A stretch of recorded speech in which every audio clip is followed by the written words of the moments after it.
প্রিয় ভক্তগণ, জয় শ্রীকৃষ্ণ। আজ আমি আপনাদের একটি কাহিনী শোনাব, যা শোনা মাত্রই আপনার জীবনে সুখ শান্তি এবং ধনসম্পত্তির বর্ষা হবে। তো চলুন কাহিনী শুরু করা যাক। ভক্তগণ, একটি জঙ্গলে একটি টিয়া এবং ময়না পাখি প্রেমপূর্বক একসাথে থাকত। তাদের মধ্যে অনেক প্রেম ছিল। একদিন একটি কথা নিয়ে টিয়া এবং ময়নার মধ্যে ঝগড়া হয়ে গেল। টিয়া বলল, এই সংসারে সব থেকে বড় পাপী এবং বিশ্বাসঘাতক হলো নারী। ময়না জবাব দিল, এই সংসারে সব থেকে বড় পাপী এবং বিশ্বাসঘাতক হলো পুরুষ। তারা দুজন একে অপরের সাথে ঝগড়া করছিল। তারপর তারা তাদের ঝগড়ার সমাধানের জন্য শ্রীকৃষ্ণের কাছে গেল আর নিজেদের কথা বলল। শ্রীকৃষ্ণ টিয়াকে বললেন, তুমি কেন বললে যে নারীরা পুরুষদের তুলনায় অপেক্ষাকৃত বেশি পাপী এবং বিশ্বাসঘাতক হয়ে থাকে? আপনি যদি এই কাহিনীটি শুনছেন তো সবটা শুনুন। এই কাহিনী অর্ধসম্পূর্ণ রেখে যাবেন না, কারণ এই পবিত্র কাহিনী সম্পূর্ণ শুনলে আপনার মনের মতো ইচ্ছা অবশ্যই পূর্ণ হবে। তাই এই কাহিনী সম্পূর্ণ শুনুন। আর আপনি যদি শ্রীকৃষ্ণের ভক্ত হন তাহলে ভগবান শ্রীকৃষ্ণকে কখনোই অসম্মান করবেন না। টিয়া তখন শ্রীকৃষ্ণকে বলল, প্রভু, আমি আপনাকে একটি কাহিনী শোনাতে চাই, যার থেকে আমি প্রমাণ করতে পারবো যে নারীরা পুরুষদের তুলনায় অপেক্ষাকৃত বেশি পাপী এবং বিশ্বাসঘাতকতা করে থাকে। শ্রীকৃষ্ণ বললেন, ঠিক আছে, তুমি কাহিনী বলো। তখন মা রুক্মিণী সেখানে এলেন। তিনি বললেন, প্রভু, আমিও এই কাহিনী শুনতে চাই। তখন ভগবান শ্রীকৃষ্ণ বললেন, ঠিক আছে, বসো। তারপর টিয়া ভগবান শ্রীকৃষ্ণ এবং মা রুক্মিণীর সামনে কাহিনী শোনাতে লাগলো। একটি রাজ্যে অগ্রসেন নামে এক রাজা রাজত্ব করত। তার 4টি পুত্র ছিল। তারা প্রত্যেকেই খুব সাহসী এবং প্রতাপশালী ছিল। কিন্তু সবথেকে বড় পুত্র, যার নাম চন্দ্রসেন ছিল, তিনি শুধুমাত্র প্রতাপশালী নন, খুব সুন্দর দেখতে ছিল। তার স্ত্রী চন্দ্রপ্রভাও খুব সুন্দর এবং রূপবতী ছিলেন।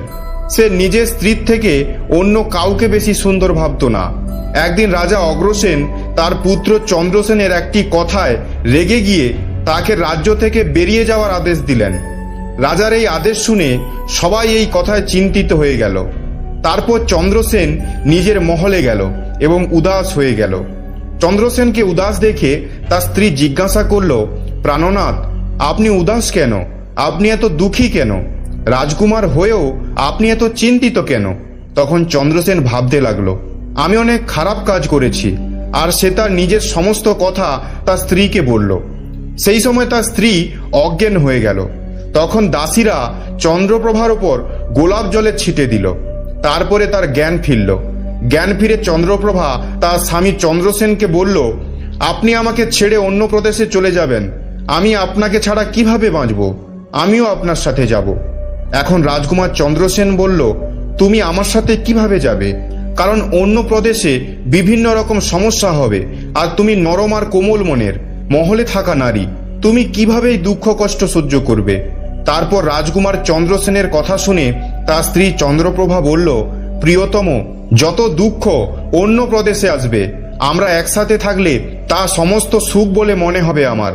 কিন্তু মহলের সুখ আপনাকে ছাড়া জঙ্গলের দুঃখর থেকেও ভয়ানক লাগবে আমার। আমি আপনার সাথে যাব। তারপর টিয়া বলল, প্রভু, চন্দ্রপ্রভার চোখে জল দেখে রাজকুমার চন্দ্রসেন ভাবল, ও আমাকে ছাড়া থাকতে পারবে না, তাই আমার ওকে ছেড়ে চলে যাওয়া ঠিক হবে না। এসব কথা ভেবে রাজকুমার চন্দ্রসেন তার স্ত্রী চন্দ্রপ্রভাকে বলল, তুমি উদাস হও না, আমি তোমাকে সঙ্গে নিয়ে যাব। এই কথা শুনে চন্দ্রপ্রভা খুশি হয়ে গেল। নিজের স্বামীর সাথে যাওয়ার জন্য তৈরি হতে লাগলো। পরের দিন সকালে তারা রাজ্য থেকে বেরিয়ে একটি জঙ্গলে পৌঁছালো। তারা চলতে চলতে ক্লান্ত হয়ে পড়ছিল। তখন একটি বট গাছের নিচে তারা বিশ্রাম করলো। তারা খুব ক্লান্ত ছিল। ঠান্ডা হাওয়ার কারণে তাদের ঘুম পেয়ে গেল। কিন্তু কিছু সময় পরে ওখানে একটি সাপ চন্দ্রপ্রভাকে কামড়ে দিল। তারপর টিয়া বলল, হে প্রভু, এরপর শুনুন। সাপ কাটার ফলে চন্দ্রপ্রভার যন্ত্রণা শুরু হলো। তখন চন্দ্রসেনের ঘুম ভেঙে গেল। সে চন্দ্রপ্রভাকে ছটপট করতে দেখল এবং একটি সাপকে সেখান থেকে চলে যেতে দেখল। চন্দ্রসেন অস্থির হয়ে গেল। তার কিছু সময় পর চন্দ্রপ্রভার মৃত্যু হয়ে গেল। এইভাবে তার স্ত্রীর মৃত্যু দেখে চন্দ্রসেন জোরে জোরে কাঁদতে লাগলো। তখন চন্দ্রসেন মনে মনে ভাবল, এখন যখন আমার জীবন সঙ্গিনী মারা গেছে, তাহলে আমি বেঁচে থেকে কি করব? আমিও এই জঙ্গলে নিজের প্রাণ ত্যাগ করব। এইরকম ভেবে সে চন্দ্রপ্রভার সব দেহের কাছ থেকে উঠে জঙ্গল থেকে কাঠ সংগ্রহ করতে লাগলো আর কেঁদে বলল, আমিও চন্দ্রপ্রভা চিতার ওপর জ্বলে মরে যাব। ঠিক ওই সময় স্বর্গ থেকে একটি দেবদূত এলো আর চন্দ্রসেনকে কাঁদতে দেখে তার মনে দয়া হলো। সে রাজকুমার চন্দ্রসেনের কাছে গেল আর জিজ্ঞাসা করলো, তুমি কাঁদছো কেন? তোমার কিসের দুঃখ? তখন রাজকুমার চন্দ্রসেন দেবদূতকে বলল, আমার নিজের দুঃখ বলার শক্তি নেই। আমি চাই এই পৃথিবী দুভাগ হয়ে যাক আর আমি তার মধ্যে ঢুকে যাই। তখন দেবদূত বলল, তুমি আমাকে তোমার সমস্ত অবস্থার কথা বলো, হয়তো আমি তোমাকে সাহায্য করতে পারবো। তারপর চন্দ্রসেন বলল, আমি একটা রাজকুমার, আমি রাজা অগ্রসেনের পুত্র। আমার পিতা আমাকে রাজ্য ছেড়ে চলে যেতে বলেছে, তাই আমি আর আমার স্ত্রী জঙ্গলে চলতে চলতে এখানে পৌঁছেছি। এখানে এসে আমার স্ত্রীকে সাপে কেটেছে এবং তার মৃত্যু হয়েছে। তাই আমি জঙ্গল থেকে কাঠ জোগাড় করছি, যা জ্বালিয়ে আমি তার চিতায় নিজের প্রাণ দেব। চন্দ্রসেনের কথা শুনে দেবদূত বলল, রাজকুমার, তুমি মূর্খ। এটা সংসার, এখানে মানুষের আসা যাওয়া চলতেই থাকে। সবাইকে একদিন না একদিন শরীর ত্যাগ করতেই হবে। তুমিও এটা জানো, এই সংসারে কেউ কারো সাথে আসে না, কেউ কারো সাথে যাবে না। তবুও তুমি মূর্খের মতো এরকম কথা বলছো। যদি তুমি জীবিত থাকো তাহলে অনেক রানী তুমি পাবে। তাই আমার কথা শুনে মৃত্যুর কথা ছেড়ে দাও। এই মানব শরীর প্রাপ্ত করার জন্য দেবতারাও ইচ্ছুক থাকেন। তাহলে তুমি এই শরীর কেন নষ্ট করতে চাইছো? এই প্রকার দেবদূতের কথা শুনে চন্দ্রসেন বলল, আপনি যা কিছু বলছেন তা সত্য, কিন্তু এইরকম পতিব্রতা স্ত্রী কোনো জন্মে পাবো না। তাই আমি ওর সাথে মরে যেতে চাই। চন্দ্রসেনের কথা শুনে দেবদূত ভাবল যে এও স্ত্রী ছাড়া থাকতে পারবে না। তখন দেবদূত চন্দ্রসেনকে বলল, রাজকুমার, তোমার স্ত্রীকে জীবিত করার জন্য একটি উপায় আছে। এবার তুমি আমার কথা মন দিয়ে শোনো। তুমি যদি এই কাজটি করতে পারো তাহলে তোমার স্ত্রী জীবিত হতে পারবে। তখন চন্দ্রসেন বলল, আপনি যা বলবেন আমি তাই করতে রাজি, শুধু আমার স্ত্রীকে জীবিত করে দিন। তখন দেবদূত বলল, তোমার স্ত্রীর আয়ু কেবল 20 বছরের ছিল, যা সে ব্যতীত করেছে। তোমার আয়ু 70 বছরের, যার মধ্যে 30 বছর কেটে গেছে। এখন আর 34 বছর পড়ে আছে, অর্থাৎ তুমি আর জীবনে 40 বছর বাঁচবে। তাহলে তুমি যদি তোমার স্ত্রীকে তোমার আয়ুর অর্ধেকটা দিয়ে দাও তাহলে তোমাদের দুজনেরই আয়ু সমান হয়ে যাবে। তুমি যদি এতে রাজি থাকো তাহলে তোমার স্ত্রী জীবিত হয়ে যাবে। এই প্রকার দেবদূতের কথা শুনে চন্দ্রসেন বলল, আমি রাজি। তখন দেবদূত চন্দ্রসেনের হাতে জল দিল এবং 20 বছর ধরে চন্দ্রসেনের স্ত্রীর পায়ে জল ঢালার প্রতিজ্ঞা করল। যখনই চন্দ্রসেন প্রতিজ্ঞা নিল যে সেই জল সে রানীর পায়ে ঢালবে, তখনই দেবদূত বলল, জল রানীর পায়ে ঢালার আগে আমার কথা ভালো করে শুনে নাও। এর মধ্যে একটি গুপ্ত রহস্য আছে। কিন্তু এখন তুমি তোমার স্ত্রীকে চাও, কিন্তু ভবিষ্যতে যদি তুমি তোমার স্ত্রীকে আর না চাও তাহলে তুমি তোমার সংকল্প ফেরত নিতেও পারবে। আর যখন তুমি এই সংকল্পটি ফেরত নিয়ে নেবে তখনই তোমার স্ত্রীর তৎক্ষণাৎ মৃত্যু হবে। আর একটি কথা সর্বদা মনে রাখবে, এই সংকল্পটি ফেরত নেওয়ার কথা কখনোই তোমার স্ত্রীকে বলবে না, না হলে তুমি তোমার সংকল্পকে কখনোই ফেরত নিতে পারবে না। সব সময় মনে রাখবে, জীবনে কিছু কথা অনেক সময় লুকিয়ে রাখা উচিত, কারণ কখনো কখনো এই কথাগুলি কাজে আসতে পারে। তারপর এইসব বলার পর সেই রানীর সামনে না এসে দেবদূত সেখান থেকে চলে গেল। চন্দ্রপ্রভা জ্ঞান ফিরে পেল।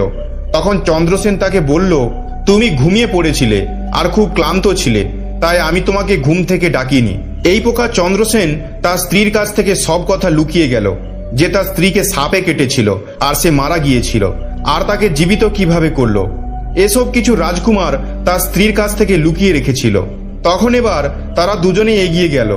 কয়েকদিন পরে তারা দুজনে একটি সুন্দর স্থানে পৌঁছালো, যেখানে একটি ভিক্ষুকের কুটির ছিল। তারা যখন কুটিরের কাছে পৌঁছালো তখন দেখতে পেল একটি যুবক ভিক্ষুক সেখানে বসে সাধনা করছে। তারা দুজনেই খুব ক্লান্ত ছিল, তাই তারা ভিক্ষুকের কাছে বসে পড়ল। সেই সময় রাজকুমার তার স্ত্রীকে বলল, রানী, আমার খুব জল তেষ্টা পেয়েছে, আমি কুয়োতে গিয়ে জল খেতে যাচ্ছি। যদি তোমার তৃষ্ণা পেয়ে থাকে আমি তোমার জন্য জল আনবো।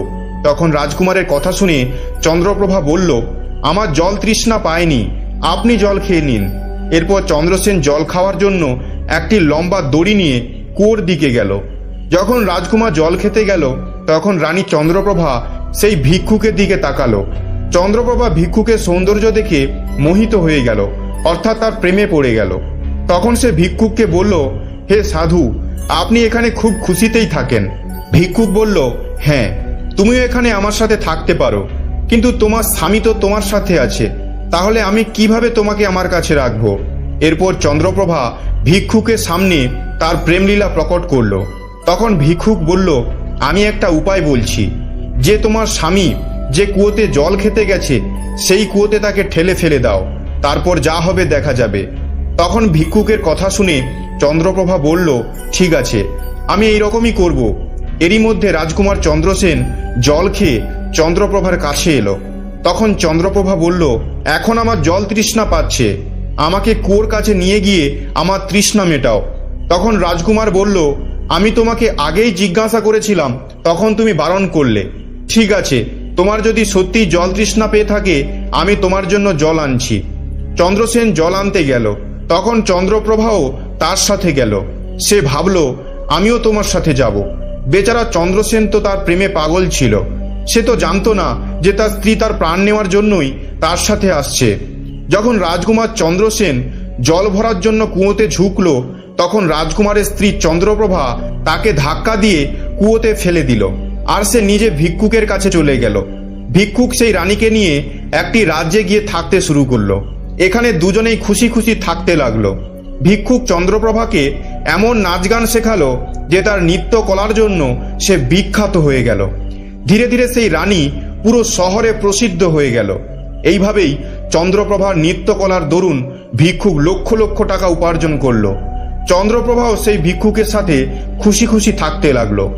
যে সময় চন্দ্রপ্রভা তার স্বামী চন্দ্রসেনকে কুয়োতে ধাক্কা দিয়েছিল তখন ভাগ্যক্রমে কুয়োতে একটি দড়ি ঝুলছিল, যার দ্বারা চন্দ্রসেন ধরে ফেলেছিল, আর সেটা ধরে সে কুয়োতে ঝুলছিল। ঈশ্বরকে স্মরণ করে সে ভাবল, এটাই কি আমার ভালোবাসার প্রতিদান? কিছু সময় পর একদল যাযাবর সেখান থেকেই যাচ্ছিল। তাদের মধ্যে একটা যাযাবর দড়ি নিয়ে কুয়ো থেকে জল তুলতে লাগলো। তখন চন্দ্রসেন সেই দড়িটি ধরে নিল। যাযাবর এটি দেখে অবাক হয়ে গেল আর জিজ্ঞাসা করল, তুমি কে? তখন চন্দ্রসেন বলল, আমি এক অভাগা, আমাকে এখান থেকে বার করো, আমার প্রাণ বাঁচাও, আমি সারা জীবন তোমার উপকার ভুলব না। এই কথা বলে রাজকুমার যাযাবরের কাছে তার প্রাণ বাঁচানোর অনুরোধ করল। তারপর রাজকুমার চন্দ্রসেনের দুঃখ দেখে যাযাবরের তার উপর দয়া হলো। তারপর সেই যাযাবর চন্দ্রসেনকে কুয়ো থেকে বার করলো আর জিজ্ঞাসা করলো, তুমি কে? তুমি কুয়োতে কিভাবে পড়ে গেলে? তোমার এমন অবস্থা কিভাবে হলো?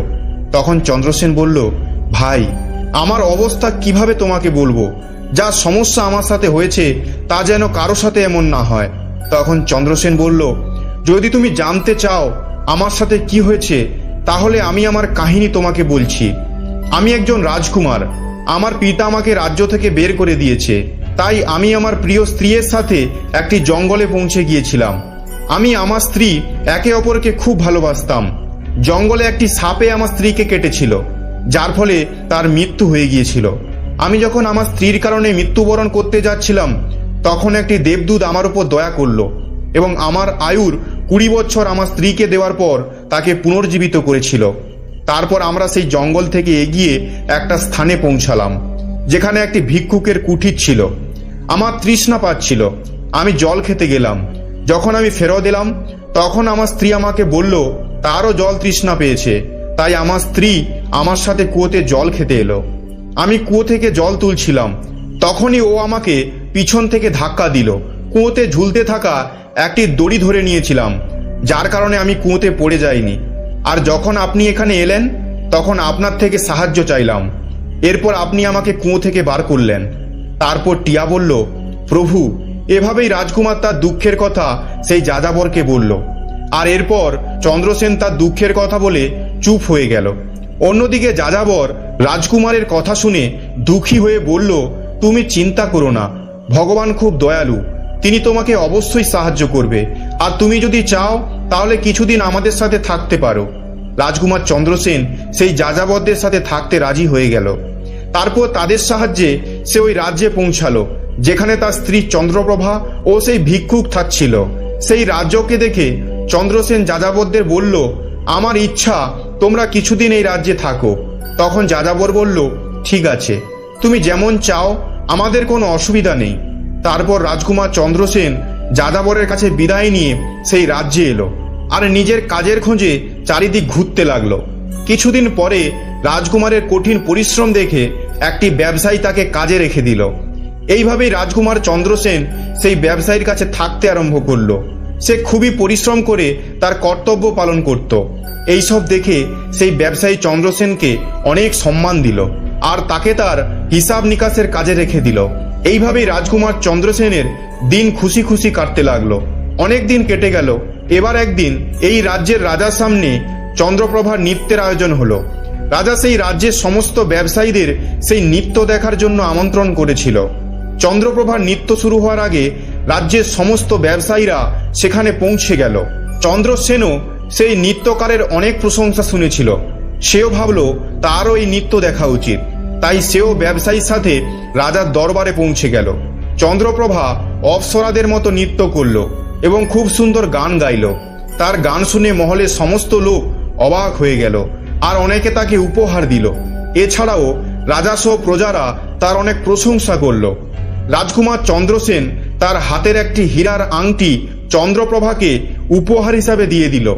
এরপরে চন্দ্রপ্রভা সেই আংটিটি চিনতে পারল আর মনে মনে ভাবল, এ তো অনেক বড় আশ্চর্য। আমার স্বামী বেঁচে আছে আর ও এখানে এসেছে, তাহলে ও তো এবার আমাকে ছাড়বে না। আমাকেই কিছু করতে হবে যাতে ও মারা যায়। মনে মনে ভাবল, এবার আমি এখানকার রাজাকে একটি সুরেলা গান এবং একটি নৃত্য করে দেখাবো, যার দরুন তিনি খুশি হয়ে আমাকে কিছু চাইতে বলবেন। তখন আমি রাজার আদেশ নিয়ে তাকে মৃত্যু দিয়ে দেব। এরপর চন্দ্রপ্রভা একটি সুরেলা গান ও নৃত্য করে দেখালো। চন্দ্রপ্রভার গান ও নৃত্য দেখে রাজা খুশি হলো আর চন্দ্রপ্রভাকে বলল, আমি তোমার গান ও নৃত্যতে খুব খুশি হয়েছি, বলো তুমি কি চাও। তখন চন্দ্রপ্রভা বলল, আপনি যদি আমার গান ও নৃত্য দেখে প্রসন্ন হয়ে থাকেন, তাহলে সর্বপ্রথমে আমাকে প্রতিজ্ঞা করুন যে আমি যা চাইব সেটাই আপনি আমাকে দেবেন। তারপর চন্দ্রপ্রভা বলল, এই রাজসভাতে একটি চোর আছে, আমি চাই আপনি তাকে মৃত্যুদণ্ড দিন। রাজা বলল, তুমি সেই চোরকে আমার সামনে আনো। চন্দ্রপ্রভা চন্দ্রসেনের হাত ধরে টেনে তাকে রাজার সামনে নিয়ে গেল। রাজা তার সৈন্যদের আদেশ দিল, এই চোরকে জল্লাদের কাছে নিয়ে যাও আর ফাঁসি দিয়ে দাও। সেই সময় চন্দ্রসেনের ব্যবসায়ীও সেখানে পৌঁছালো। সে ভয় পেয়ে চন্দ্রসেনের কাছে গেল আর জিজ্ঞাসা করল, তুমি এই নর্তকীর কি জিনিস চুরি করেছ, যার কারণে সে তোমাকে মারতে চাইছে? চন্দ্রসেন বলল, মালিক, আমি কিছু চুরি করিনি। আপনি শুধু রাজাকে এই দুটি কথা বলে দিন, যার দ্বারা আমার প্রাণ বাঁচতে পারে। এবার চন্দ্রসেনের ব্যবসায়ী চন্দ্রসেনের কথা শুনে তার আরো বন্ধু ব্যবসায়ীদের কাছে গেল আর সবাই মিলে আলোচনা করলো। তারা সিদ্ধান্ত নিল, রাজা যদি ন্যায় বিচার না করে তাহলে আমরা এখান থেকে চলে যাব। আর এভাবেই সমস্ত ব্যবসায়ী রাজার কাছে গিয়ে বলল, রাজা, আমাদের মনিব নির্দোষ, কিন্তু আপনি তবু তাকে মৃত্যুদণ্ড দিয়েছেন আর সে আপনাকে দুটি কথা বলতে চায়। আপনি দয়া করে তার দুটি কথা শুনুন, তারপরও যদি আপনার মনে হয় ও দোষ করেছে তাহলে ওকে ফাঁসি দিয়ে দেবেন। কিন্তু সে বলতে চাইছে আমার মৃত্যুর আগে রাজা যেন আমার দুটি কথা শোনে। ব্যবসায়ীদের কথা শুনে রাজা বলল, ঠিক আছে, মনিবকে আনো। চন্দ্রসেনকে রাজার সামনে আনা হলো। রাজা বলল, তুমি যা বলতে চাও আমার সামনে বলো। তখন চন্দ্রসেন বলল, মহারাজ, আমি কি দোষ করেছি যার কারণে আপনি আমাকে হত্যার আদেশ দিয়েছেন? তখন তার কথা শুনে রাজা বলল, তুমি এই নর্তকীর জিনিস চুরি করেছ। তখন চন্দ্রসেন বলল, না মহারাজ, আমি এই নর্তকীর স্বামী। ও আমাকে কুয়োতে ধাক্কা দিয়ে ফেলে এক ভিক্ষুকের সঙ্গে পালিয়ে এসেছে। চন্দ্রপ্রভা বুঝে নিল যে এবার কথা অন্যদিকে চলে যাচ্ছে। তখন সে রাজাকে বলল, মহারাজ, ও মিথ্যে কথা বলছে, ওকে আমি চিনি না, এ তো আমার জিনিস চুরি করেছে, আমি শুধু এইটুকুই জানি। তখন চন্দ্রসেন বলল, ঠিক আছে মহারাজ, ও যদি আমার স্ত্রী না হয়ে থাকে, আমি যে আংটিটা ওকে দিয়েছিলাম সেটা যেন আমাকে ফেরত দিয়ে দেয়। চন্দ্রপ্রভা এই কথা মেনে নিল। চন্দ্রসেন বলল, ঠিক আছে, তুমি তোমার হাতে একটু জল নাও, আমাদের ন্যায় বিচার এই রাজসভাতেই হবে। চন্দ্রসেন বলল, তাহলে তুমি জল হাতে নিয়ে বলো, আমি তোমাকে যা জিনিস দিয়েছি তা তুমি আমাকে ফেরত দিয়ে দেবে। সেই কথা মতো চন্দ্রপ্রভা হাতে জল নিয়ে বলল, তুমি আমাকে যা জিনিস দিয়েছ আমি তা তোমাকে ফেরত দিয়ে দিচ্ছি। যখনই সেই হাতের জল তার পায়ে পড়ল তখনই চন্দ্রপ্রভা মারা গেল। এই দৃশ্য দেখে সেখানকার লোক অবাক হয়ে গেল। রাজা এসব দেখে চিন্তিত হয়ে চন্দ্রসেনকে বলল, এসব কি হয়ে গেল, সত্য কি আমাকে বলো। তখন রাজকুমার চন্দ্রসেন নিজের কাহিনী বলতে শুরু করলো। নিজের জীবনের সমস্ত কাহিনী খুলে বলল। তার রাজ্য ছাড়ার কথা এবং এখন পর্যন্ত হওয়া সব ঘটনা রাজাকে বলল। রাজা সব কিছু শুনে চন্দ্রসেনকে জড়িয়ে ধরল আর নিজের পুত্রীর বিবাহ চন্দ্রসেনের সাথে দিয়ে দিল। টিয়া বলল, প্রভু, আমি এই কাহিনীটি শুনেছি, তাই আমি নারীদের ঘৃণা করি। তাই আমি বলি যে নারীরা পুরুষদের তুলনায় অধিক পাপী এবং বিশ্বাসঘাতক হয়ে থাকে। এই কাহিনীটি সবাইকে অবাক করে দিল। মা রুক্মিণী বললেন, প্রভু, আমার মনে হয় টিয়া সত্য কথা বলছে, কিন্তু সমস্ত নারীর মধ্যে কিছু নারী ভালো, সংস্কারী, সৎ এবং পতিপরায়ণ হয়ে থাকে, কিন্তু পুরুষদের মধ্যেও এমন অনেকে আছে যারা পাপী এবং বিশ্বাসঘাতক। তখন ভগবান শ্রীকৃষ্ণ বললেন, ময়না, তুমি বলো, তুমি এই কথাটি কিভাবে প্রমাণ করবে? ময়না বলল, আমিও একটি কাহিনী শোনাবো, যার দ্বারা স্পষ্ট হবে নারীর তুলনায় পুরুষরা বেশি পাপী এবং বিশ্বাসঘাতক হয়ে থাকে। একটি গ্রামে একটি পরিবার থাকতো, যারা খুব বড় লোক ছিল। সেই ধনী অর্থাৎ বড় ব্যবসায়ীর পুত্র একটি অদ্ভুত প্রকারের ব্যক্তি ছিল। তার পুত্র এমন জুয়ারি ছিল যে ব্যবসায়ী তার সম্বন্ধে ভেবে ভেবে চিন্তিত হয়ে পড়ত। একদিন তার পুত্র জুয়া খেলছিল আর তার পিতার মৃত্যু হয়ে গেছিল। তবুও সে জুয়া খেলা বন্ধ করেনি, বরং পিতার মৃত্যুর পর সে আরো বেশি করে জুয়া খেলা শুরু করেছিল। আর সবকিছু হেরে গিয়ে সে গ্রাম ছেড়ে অন্য গ্রামের একটি ব্যবসায়ীর কাছে পৌঁছালো আর তাকে বলল, আমার খুব জল তৃষ্ণা পেয়েছে, আমাকে এক গ্লাস জল দেবে? তখন ব্যবসায়ী সেই যুবকটিকে বলল, তুমি কি কাজ করো, কোথা থেকে এসেছো? তার উত্তরে সেই যুবকটি বলল, আমি একটি ব্যবসায়ী আর এখান থেকে যাচ্ছিলাম, ভাবলাম একটু জল খেয়ে যাই। তখন সেই ব্যবসায়ীটা জিজ্ঞাসা করলো, তুমি কি ব্যবসা করো? তখন যুবকটি বলল, ব্যবসা করার সময় আমার সমস্ত জিনিস সমুদ্রে ডুবে গেছে, তাই আপনি যদি আমাকে কিছু সাহায্য করেন তাহলে ভালো হবে। ব্যবসায়ী ছেলেটির কথা শুনে তার কথায় ফেঁসে গেল। তখন ব্যবসায়ী বলল, তুমি তো ভালোই আছো আর ভালোই উপার্জন করো, তুমি কি আমার কন্যাকে বিবাহ করবে? এই কথা শুনে যুবকটি খুব খুশি হয়ে গেল আর বিবাহের জন্য হ্যাঁ বলে দিল। এরপর দুজনের বিবাহ হয়ে গেল। প্রভু, এভাবেই সেই ব্যবসায়ী তার কন্যাকে অনেক টাকা পয়সার সাথে বিদায় জানালো। অন্যদিকে সেই যুবকটি শুধু টাকা পয়সার জন্যই বিবাহ করেছে। এবার বিবাহের পর যখন যুবকটি ব্যবসায়ীর মেয়েকে নিয়ে যাচ্ছিল, সেখানে একটি জঙ্গল পড়ল। সেখানে যুবক ছেলেটি নিজের স্ত্রীকে বলল, দেখো, আমরা এখন জঙ্গলে আছি, কোনো চোর আমাদের গহনা চুরি করতে পারে, তাই তুমি তোমার সমস্ত গয়না আমাকে দিয়ে দাও, আমি সাবধানে রেখে দেব। যুবকটির স্ত্রী তার নিজের স্বামীর ওপর বিশ্বাস করে তাকে সমস্ত টাকা পয়সা গয়না দিয়ে দিল। আর কেনই বা দেবে না, কারণ সে তো তার স্বামী। এরপরে যুবকটি তার স্ত্রীর সমস্ত গয়না, টাকা পয়সা একটি কাপড়ে করে বেঁধে নিল। তারপর তারা জঙ্গলে একটু বিশ্রাম করার সময় যুবকের মনে লোভ উৎপন্ন হলো। তাদের সাথে যাওয়া একটি দাসী, যাকে সেই ব্যবসায়ীটা পাঠিয়েছিল তার মেয়ের দেখাশোনা করার জন্য, সেই যুবকটি দাসীটিকে মেরে তার স্ত্রীকে কুয়োতে ফেলে দিল আর মনে মনে ভাবলো, আমি তো এর সাথে টাকার জন্যই বিয়ে করেছিলাম, আমি টাকা পেয়ে গেছি। সে ভাবলো তার স্ত্রী জলে ডুবে মারা যাবে। এটাই ভেবে সেই যুবকটি ওখান থেকে চলে গেল। কিন্তু তার স্ত্রী মারা যায়নি এবং কুয়ো থেকে বেরিয়ে আসার জন্য সে চিৎকার করতে লাগলো। কুয়োর কাছ থেকে একটি লোক যাচ্ছিল। যখন সে একটি মহিলার আওয়াজ শুনতে পেল, সে সেই মহিলাটিকে কুয়ো থেকে বের করে আনলো। তারপর কুয়ো থেকে বেরোনোর পর মহিলাটি তার সমস্ত ঘটনা সেই ব্যক্তিকে বলল। ওই ব্যক্তিটি সেই মহিলাটিকে তার পিতার বাড়িতে পৌঁছে দিল। এবার যখন মহিলাটি পিতার ঘরে পৌঁছালো, তখন তার পিতা তাকে জিজ্ঞাসা করলো, তোমার সাথে কি হয়েছে?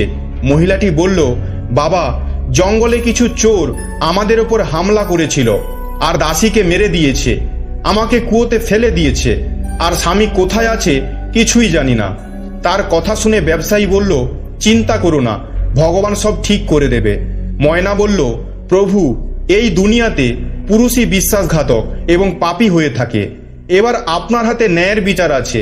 আমিও আপনাকে একটি কাহিনী শোনালাম, আর টিয়াও আপনাকে একটি কাহিনী শুনিয়েছে। এবার আপনি নির্ণয় করুন। এখন টিয়া এবং ময়নার কাহিনী শুনে ভগবান শ্রীকৃষ্ণ বললেন, ঠিক আছে টিয়া এবং ময়না, আমি তোমাদের কাহিনী মন দিয়ে শুনলাম। এবার আমি নির্ণয় করব এই সংসারে পুরুষ এবং নারীদের মধ্যে কে সব থেকে বেশি পাপী এবং বিশ্বাসঘাতক হয়। এটা আমার কাছে স্পষ্ট হয়ে গেছে। শ্রীকৃষ্ণ উত্তর দিলেন, নিঃসংকোচেই এটাই সত্য যে মানুষের ভাবনা মানুষত্বের থেকেও নিচে নেমে যেতে পারে। সেই রকম ব্যক্তি সব থেকে বেশি পাপী এবং বিশ্বাসঘাতক হয়ে থাকে, সেটা নারী হোক বা পুরুষ। মানুষদের কোনো রকম পাপ করার আগে ভাবতে হবে এটাকে করা কি ঠিক হবে। পাপী আর বিশ্বাসঘাতক হওয়ার জন্য কোনো জাতের প্রয়োজন হয় না, তা মানুষের ভাবনা এবং কর্মের ফলেই হয়ে থাকে। প্রিয় ভক্তগণ, বাস্তবে মানুষের ভাবনা মনুষ্যত্বের নিচেও নেমে যেতে পারে, সেটাই মানুষকে পাপী এবং বিশ্বাসঘাতক বানিয়ে দেয়। এই ভিডিওটি বলার সময় যদি কোনো ভুল হয়ে থাকে তাহলে আমি ক্ষমা প্রার্থী। আশা করব আপনার এই ভিডিওটি ভালো লেগেছে। আপনি যদি ভগবান শ্রীকৃষ্ণের সত্যিকারের ভক্ত হন তাহলে কমেন্টে জয় শ্রী রাধাকৃষ্ণ অবশ্যই লিখবেন, এবং ভিডিওটি ভালো লেগে থাকলে চ্যানেলটি সাবস্ক্রাইব করে ভিডিওটিতে একটি লাইক করে দেবেন। আপনারা সবাই ভালো থাকবেন, সুস্থ থাকবেন। ধন্যবাদ।